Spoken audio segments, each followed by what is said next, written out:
if you're plugged into the business world, you know the buzz around artificial intelligence and generative AI is absolutely pervasive. It really feels like a revolution is happening almost overnight, right? It does. You see nearly every company rushing to adopt it, invest in it, or, at least talk about it. Exactly. But when we strip away all the marketing speak, is the reality on the ground truly matching all that hype? Are organizations genuinely unlocking AI's full sort of transformative potential? That's the million-dollar question, really. Today, we're taking a deep dive into precisely that question. We're cutting through the noise and bringing you key insights from a comprehensive report titled AI, Hype versus Reality, plus crucial findings from industry giants like McKinsey, Deloitte, and Gartner. Two heavy hitters there. Definitely. Our mission today is to give you a clear, pragmatic framework for achieving real, tangible success with AI in your organization. We'll uncover why so many AI projects seem to fall short. Which happens a lot. It does. And more importantly, how you can navigate the complexities to ensure your AI investments deliver meaningful business impact. Think of this as your shortcut to understanding why successful AI adoption isn't just an option, but a fundamental driver for your organization's future. Okay, sounds good. Okay, let's unpack this then. When we talk about AI being everywhere, how widespread is its actual adoption across organizations, really? Well, the data truly shows a dramatic acceleration. A 2024 McKinsey survey found that 72% of organizations now use AI in at least one business function. 72%. That's huge. It is. That's a substantial jump from 55% in 2023. And for generative AI specifically, it surged to 65% from just 33% in like 10 months. Wow. But what's often overlooked, though, is that this rapid uptake isn't always driven by, let's say, careful strategic planning. It's frequently fueled by executive pressure and a powerful fear of missing out on perceived productivity gains. FOMO. So it's less about a clear vision sometimes and more about just not being left behind. Precisely. That seems to be a big driver. So, if everyone's jumping in at this pace, does that automatically translate to widespread success? Is everyone winning? Well, this raises an important question. Gartner's 2024 hype cycle for AI reveals that generative AI has officially passed the peak of inflated expectations. Okay. And it's now descending into what they call the trough of disillusionment. The trough of disillusionment, that sounds ominous. It's a predictable phase, actually. It's where that initial huge excitement meets the, let's say, harsh realities of implementation. But what's fascinating here is that Gartner suggests the more tangible business value we'll see in 2024 will likely come from more mature AI techniques. Like what? Like predictive analytics, often cleverly combined with GenAI and what's called composite AI. So it's maybe less about the absolute newest shiny object and more about using proven tools, perhaps in new ways. Okay, so this trough of disillusionment, it sounds like a polite way of saying many projects aren't working out as expected. What does that disconnect look like on the ground? Yeah, the data reveals a pretty significant gap between aspiration and actual application. A Deloitte report from late 2024 found most organizations are in a highly experimental phase. Right. They might be pursuing, say, 20 or fewer proofs of concept, but expecting to actually scale only 30% or fewer of them. 30% or less. That's a lot of pilots going nowhere. Exactly. This is what we call pilot purgatory projects, failing to move from the lab, the experiment, into real production. The core issue, as Deloitte puts it, is that while GenAI technology advances incredibly rapidly, Which it does. organizational change only happens so fast. The tech might be ready, but the organization itself often isn't. That's a critical point. And when it comes to seeing this disconnect, who's got the clearest view of the challenges? Is it a leadership issue, or do the ground-level teams see things differently? There's definitely what the research calls a C-suite paradox. Senior executives, they're crucial champions for AI. They need to be. Yet, the Deloitte report found they often have a rosier view of Gen AI investments and how easy it will be to address the implementation barriers. So maybe a bit too optimistic. Potentially. But insights from the MIT Sloan CIO Symposium show executive disagreement and hesitation are frequently primary bottlenecks.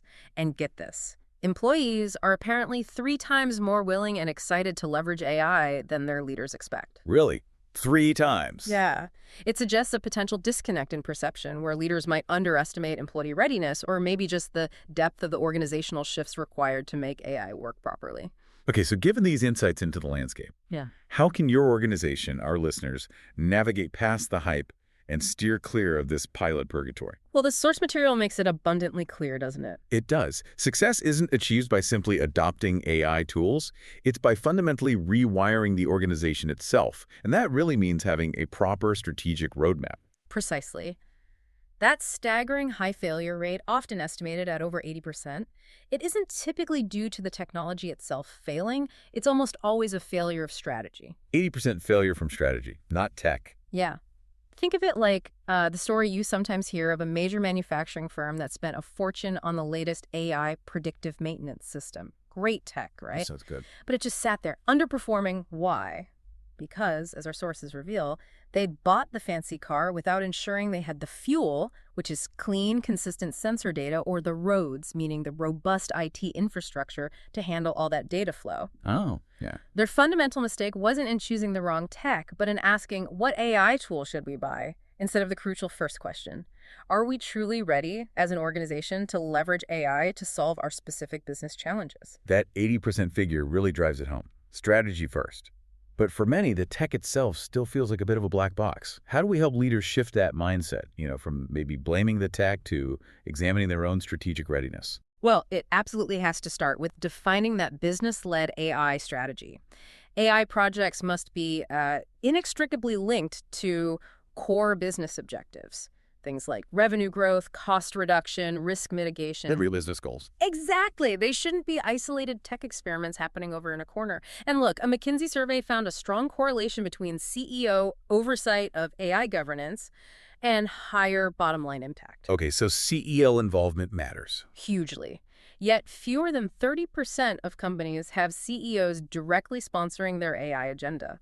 Delegating it solely to tech leaders, while well-intentioned, is often a recipe for misalignment, precisely because it removes that critical business context. Right, so once you have that clear business focus, what's the next critical step to really get an organization ready? Where do you start? Okay, phase one is the AI readiness assessment. And the numbers here are quite telling. Only about 10% of organizations feel completely ready. Only 10%. That highlights the scale of the challenge, doesn't it? It really does. This assessment identifies your existing capabilities and, crucially, where the gaps are. It typically covers 4 key domains. Okay, what are they?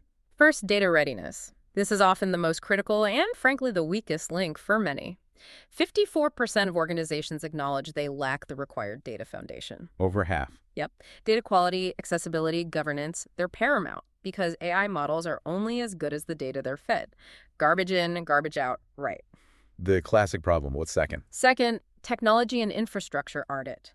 A staggering 86% of companies report their current tech stacks are not yet prepared to support advanced AI agents. 86%.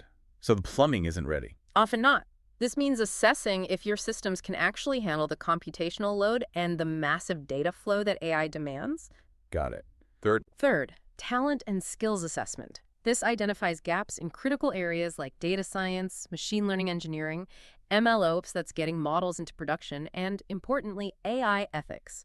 The shortage of specialized talent is a significant barrier, and it's not just about hiring externally, but also upskilling your existing teams. Good point. And the last one. And finally, cultural and process readiness. This gauges the organization's openness to change, its willingness to experiment and fail sometimes, and the ability to actually redesign processes around AI.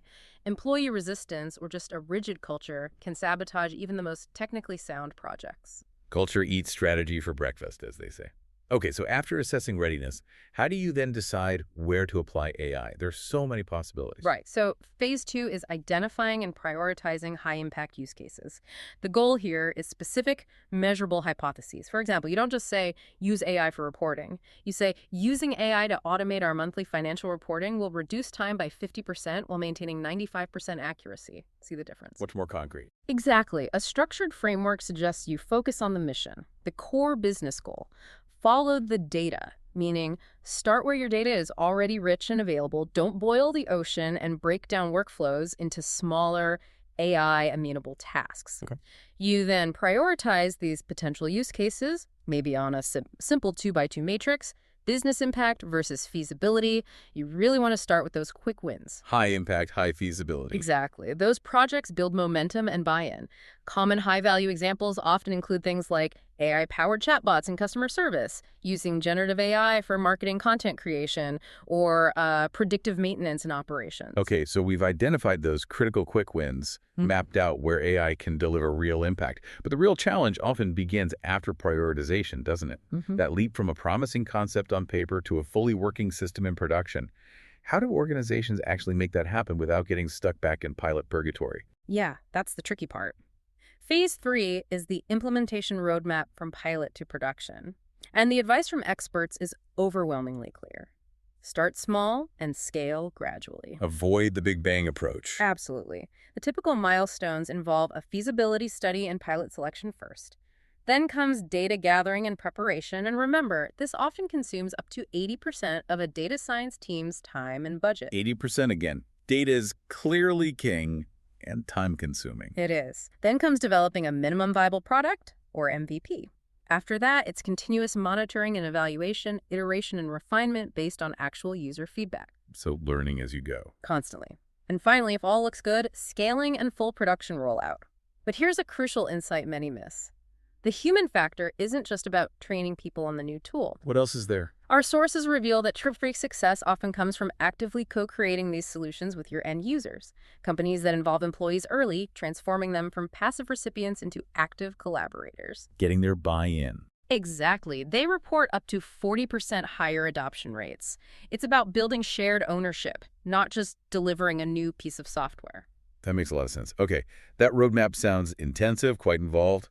What kind of foundational resources do you really need to power this whole AI engine effectively? Right. If we connect this to the bigger picture, a successful AI strategy is executed by a well-resourced engine. Think of it as having 3 interdependent pillars: data, compute, and talent. Data, compute, talent. Yeah. Okay. A weakness in any one of those will cause the entire structure to collapse, kind of like a stool with a missing leg. It just won't stand up. Let's start with data then. The source calls it the true foundation of AI. What does that really mean in practice? It means high-quality, well-structured, and accessible data is literally the fuel for the AI engine. Yet, as we've said, it's where most enterprises are least prepared. Poor data quality is a leading cause, maybe the leading cause, of project failure. Leading to inaccurate or biased models. Exactly. Inaccurate, biased, unreliable models. Even organizations that are otherwise high-performing in AI cite data management as a key obstacle. Building an AI-ready data foundation isn't a one-time project either. It requires robust data governance. So clear rules for data use and quality. Precisely. And a unified data infrastructure, think of it as bringing all your disparate data sources together into one coherent, accessible system. That might be a data fabric connecting things virtually, or maybe a lake house blending lake flexibility with warehouse structure. Okay. And finally, systematic data operations, or data ops. This is about creating automated pipelines for data, creating a kind of data flywheel that, once spinning, becomes a really powerful competitive advantage. Got it.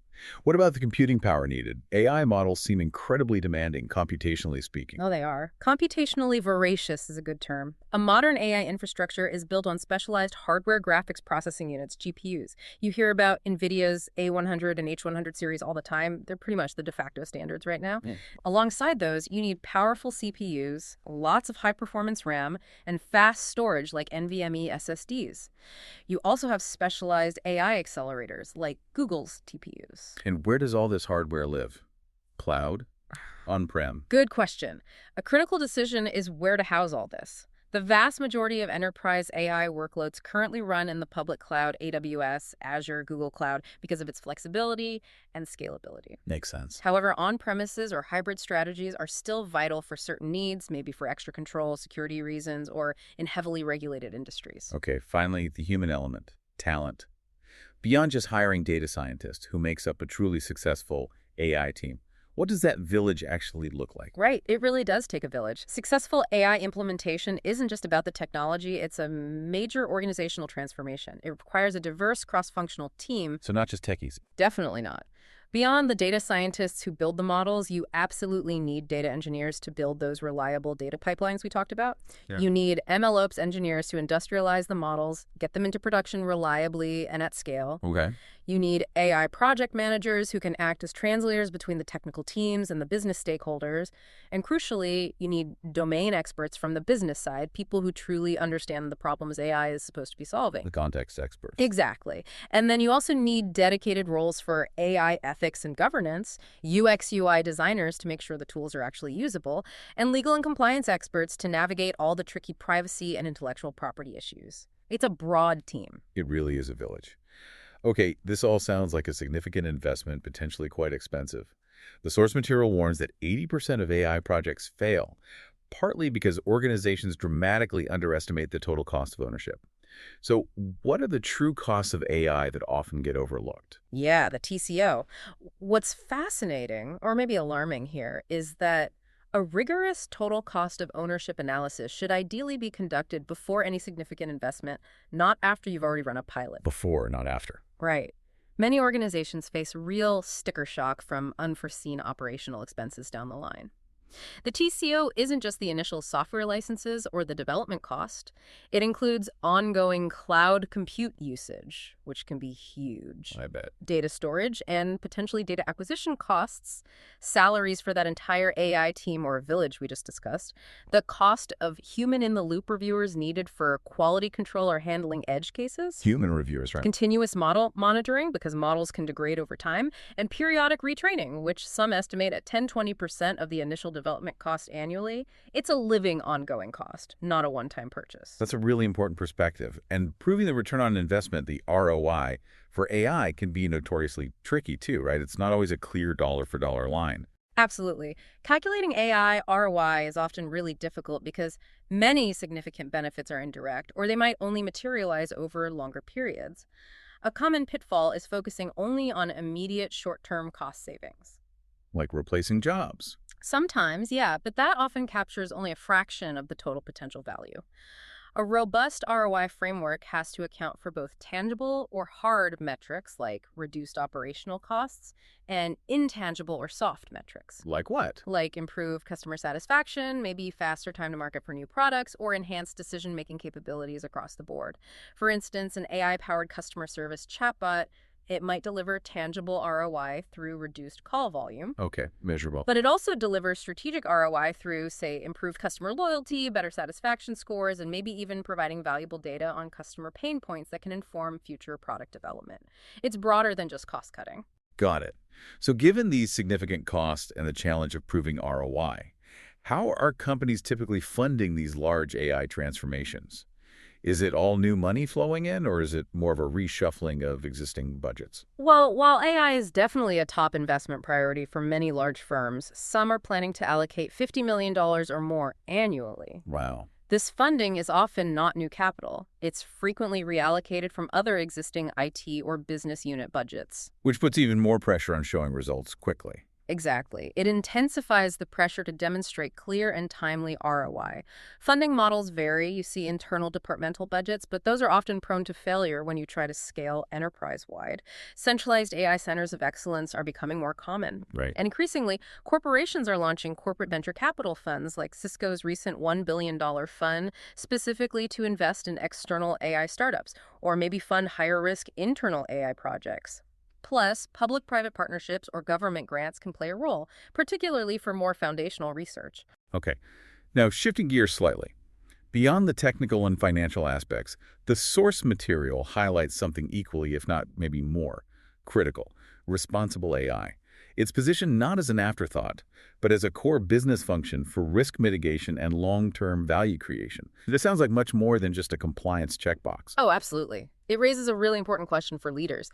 How much financial and reputational risk are you actually willing to accept by not funding proper AI governance? Ethical failures in AI aren't abstract academic concepts. They have real consequences. They lead to severe business consequences, huge reputational damage. Think about Facebook losing an estimated $35 billion in market value after Cambridge Analytica, and surveys show like 89% of consumers say they'd boycott a company for unethical AI use. 89%? Yeah. There's also significant legal and regulatory liability. with new laws like the EU AI Act coming online, and court precedents like Air Canada being ordered to compensate a customer because its chatbot gave incorrect information. And then, of course, there are the direct financial and operational costs that come from making biased or flawed decisions based on AI. Wow, those examples you mentioned earlier, Amazon's hiring tool, the Apple Card, the healthcare algorithm, they are truly sobering. They really drive home that responsible AI isn't just some nice-to-have compliance thing, but it's about tangible business risk and a core ethical imperative. Can you remind us of some of those real-world examples of how AI bias has manifested? Absolutely. And they serve as really important cautionary tales. In hiring, there was Amazon's experimental AI recruiting tool. It became kind of the canonical example of gender bias. Right. It penalized resumes containing words like women's chess club captain, simply because it was trained on historical hiring data that was predominantly for men. They had to scrap the project. In finance, the Apple Card algorithm, managed by Goldman Sachs, faced accusations of gender bias. There were reports of it offering significantly lower credit limits to women compared to their male spouses, even when the women had higher individual credit scores. Not good. No. In healthcare, a widely used risk prediction algorithm in U.S. hospitals was found to be significantly biased against Black patients. It systematically underestimated their health needs because it used historical healthcare spending as a proxy for illness severity. And Black patients historically spent less for various systemic reasons. So it encoded existing societal bias. Precisely. And in criminal justice, the Compass algorithm, used in some U.S. courts to predict the likelihood of reoffending, was found to be nearly twice as likely to incorrectly label Black defendants as high risk compared to white defendants with similar profiles. These aren't just technical glitches. They have profound real-world impacts on people's lives. Absolutely chilling examples. So with these stark cases in mind, how do organizations actually build in the necessary safeguards? How do they prevent these kinds of catastrophic failures and ensure their AI is genuinely responsible? The only real path forward is a systematic, embedded, responsible AI governance framework. It needs to be built in, not bolted on. Core principles usually include fairness, transparency and explainability, accountability, privacy, and security and safety. Okay. The U.S. NIST AI Risk Management Framework, the AIRMF, provides a really influential and practical structure. It breaks down risk management into 4 clear functions. You can almost think of it like a journey. A journey? How so? Well, first, you govern. You set the ethical compass and establish the rules of the road before you start building. This means creating a culture of risk management, setting up cross-functional ethics boards, defining clear policies. Laying the groundwork. Exactly. Then, you proactively identify all the potential bumps, hazards, and blind spots on your path. This involves brainstorming potential harms, documenting where your data comes from its lineage before you deploy anything. Being proactive. Yes. Next, you measure. You rigorously test to see how those potential risks are actually playing out in the real world or in simulations. This means empirical testing through things like bias audits, security vulnerability assessments, tracking risks quantitatively and qualitatively. Okay, testing and measuring. And finally, you manage. You have a plan to course correct when things go wrong, to mitigate biases you find, and crucially, to ensure there's meaningful human oversight when it truly matters. This includes implementing technical bias mitigation techniques, establishing clear appeal protocols for AI-driven decisions, and having a ready incident response plan for when failures inevitably occur. Govern, map, measure, manage. That's a helpful framework. And just for our listeners, what are some practical tips they could apply or look for within their own organizations to promote responsible AI? Sure. Some key best practices include actively building diverse and inclusive development teams. Different perspectives are much better at spotting potential biases early on. Makes sense. Rigorously vetting your training data for inherent societal biases, because remember, AI models learn from and often amplify the biases present in the data they're fed, and critically, continuously monitoring your models after they're deployed in production. Why continuously? Because models can drift over time as the real world changes, or they can degrade in performance. This can lead to new biases emerging or performance issues you didn't anticipate during development. It's an ongoing process of vigilance, not a one-time fix. Constant vigilance. Okay, we've covered the common pitfalls, the critical elements for success like strategy, resources, and now governance. Now for the leaders and aspiring leaders listening, the critical question becomes, how do you translate all this information into concrete, actionable steps within your own organization? The source provides a pretty useful checklist for the C-suite, doesn't it? It does. An effective AI transformation really requires engaged leadership across all executive functions. It can't just be the CEO or the CTO. Every leader needs to be asking themselves some critical, maybe even uncomfortable questions. Like what? For the For CEO. the CEO, is our AI strategy directly and demonstrably tied to our top three corporate objectives? Are we avoiding just chasing technology for technology's sake? And crucially, have I assigned clear, senior executive level ownership for both the AI strategy and its governance, not just delegated it down the chain? Okay. What about the CFO? Yeah. Money matter. For the CFO, have we conducted a truly comprehensive total cost of ownership analysis, including all those hidden and recurring costs, before making significant investments? Is our ROI model robust enough to account for both tangible and long-term strategic benefits, not just pinning hopes on short-term cost savings? Good questions. Yeah. CIO, CTO, the tech leaders. For the CIO CTO, is our data house genuinely in order? Do we have a funded, actionable plan to address the inevitable data quality and accessibility issues? Is our infrastructure truly scalable for production-grade AI workloads, not just capable of running pilots? And do we honestly have the right talent mix, not just to build these systems, but to deploy, operate, and maintain them over time? Maintenance is key. And finally, the Kilo CRO, legal and risk. For the Kilo CRO, Chief Legal Officer, Chief Risk Officer, have we formally established a responsible AI governance framework, maybe aligned with standards like NIST? Are we proactively auditing our models for bias and security vulnerabilities before deployment? And are we truly prepared for the evolving regulatory landscape, not just reacting when new laws hit? Those are tough questions leaders need to ask. Now, based on all these lessons from projects that maybe faltered or failed, what are the most common critical pitfalls we absolutely need to avoid repeating? Yeah, looking at the patterns, there are 5 critical pitfalls that consistently seem to derail AI initiatives. Okay, let's hear them. There. Number 1. 1. Don't mistake a demo for a product. Demos look amazing, they're inspirational, exciting, but production systems require industrial-grade reliability, security, monitoring, and seamless integration into existing workflows. It's a massive leap from a cool demo to a working product. Huge difference. Number 2. 2. Don't start with technology, start with a problem. Every single AI initiative must be anchored in a clear, measurable business need or pain point. Resist that powerful urge to buy the latest shiny AI tool and then try to find a problem for it to solve. Problem first. Okay, 3. 3. Don't underestimate change management. AI adoption is fundamentally a human challenge, much more than a technical one. You absolutely must involve end users early, communicate transparently and often, and invest heavily in training and support to overcome natural resistance and build trust. The human side again. 4. 4. Don't get stuck in pilot purgatory. Pilots have to be designed with a clear, funded, and realistic path to scale from day one. If you can't even envision how you'd roll it out more broadly, the pilot is probably just an expensive science experiment, not a step towards value. Designed for scale. And number 5. And 5, don't treat governance as an afterthought. Build those ethical considerations and security guardrails into the project from its very inception. Trying to retrofit governance onto an existing system is incredibly difficult, costly, and often ineffective, leaving you wide open to significant risk. Build it in from the start. Got it. Okay, looking beyond today's challenges and maybe the immediate horizon, what's the next wave of AI that organizations should perhaps be actively preparing for right now? Well, we're definitely on the horizon of what many are calling agentic or autonomous AI. These are systems that go beyond simply analyzing information or generating content. They can actually take autonomous actions to execute complex multi-step tasks. Autonomous actions, like what?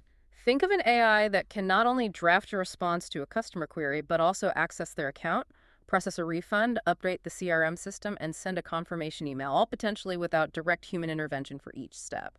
Or an AI that can manage a complex supply chain adjustment based on real-time data feeds. Wow, that sounds powerful and maybe a little scary. It is powerful, and it definitely magnifies every challenge we've discussed today. The need for absolutely trustworthy data becomes even more acute. Robust governance isn't just important, it's paramount when an AI can make decisions and take actions on its own. Right. And it introduces this whole new challenge of human-agent cohabitation.